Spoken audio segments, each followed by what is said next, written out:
चोरों ने लोगों की ईद खराब कर दी। दर्जी की दुकान के ताले तोड़कर 50 सूट लेकर फरार हो गए। हमारा तो सीजन बर्बाद हो गया। हमारे 50 सूट चले गए। अब जिसका 1500 था वो कह रहा हमारा 3000 का है।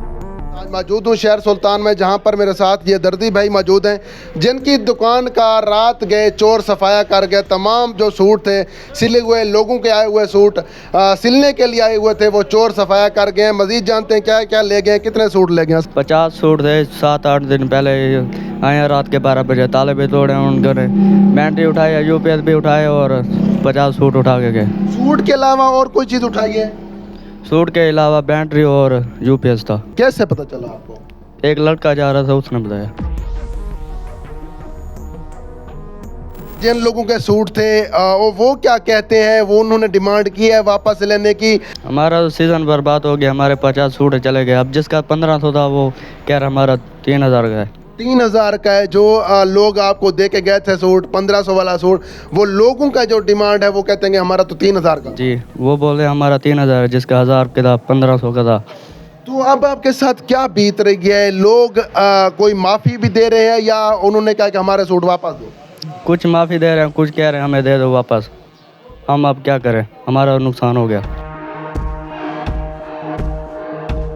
और ये आपका मुकदमा हुआ, FIR दर्ज हुई है, कोई चोर पकड़े गए हैं? जी, चोर पकड़ेंगे। अभी तक वो कुछ नहीं बता रहे। कुछ नहीं बता रहे। कोई बरामदगी नहीं हुई, सूट नहीं उन्होंने माने? सूट तो माने हुए और सामान नहीं मान रहे। और सामान नहीं मारे, सूट वापस दे दिए? सूट भी अभी तक नहीं दिए, थाने में पड़े हुए हैं। क्या कहना चाहेंगे? कोई आला हुकाम से अपील करना चाहें, कोई दरखास्त करना चाहें, कुछ कहना चाहें? हम कहना जा रहे हैं जितनी जल्दी हो सके SHO साजिद साहब से कि हमारी चोरी वापस दिला दे, हमारा सामान मिल जाए बस हमें वापस। हम और कुछ नहीं कहना चाहते। तो अब आपके पास दूसरे जो लोग हैं, कोई और भी सूट देने के लिए आए हैं सिलने के लिए, या उसके बाद आपका काम ठप हो गया है? कुछ चाहते हैं, कुछ नहीं आते। चोरी के डर से बदनामी हो जाती है दुकान की जब चोरी होती है।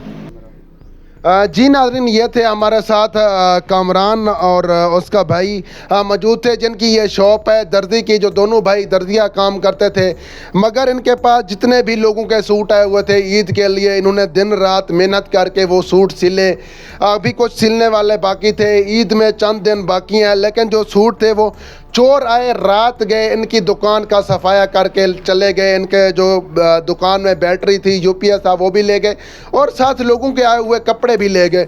अब जो है ना, इनका कहना है कि लोग जिनका 1500 वाला सूट था वो भी 3000 डिमांड कर रहे हैं। ये सवाल यहाँ पैदा होता है कि एक तो इन बेचारों का नुकसान हो गया, ऊपर से जो लोग थे उनकी जो बातें, उनका कहना तो ये चाहिए था, होना ये चाहिए था कि वो लोग माफ़ कर देते। बेचारे गरीब आदमी हैं, ये जिनकी जमा पूंजी थी, मेहनत थी, वो तो चोर ले गए। अब उनको कहाँ से दें? वो 3000, जो 1500 वाला सूट था, वो 3000 कहाँ से ये अदा करें? गरीब लोग हैं, इनकी जो तमाम तर की जमा पूंजी थी, मेहनत थी, वो लुट गई है। बेचारे यहाँ पर परेशान हाल है और लोग भी, दूसरे लोग भी इनको सूट देने के लिए अब एग्री नहीं है। इसी के साथ ही आप क्या कहेंगे इस हवाले से? इसी के साथ ही आपने होस्ट शहबाज असद को शहर सुल्तान से दीजिए इजाज़त। देखते रहिए उर्दू पर।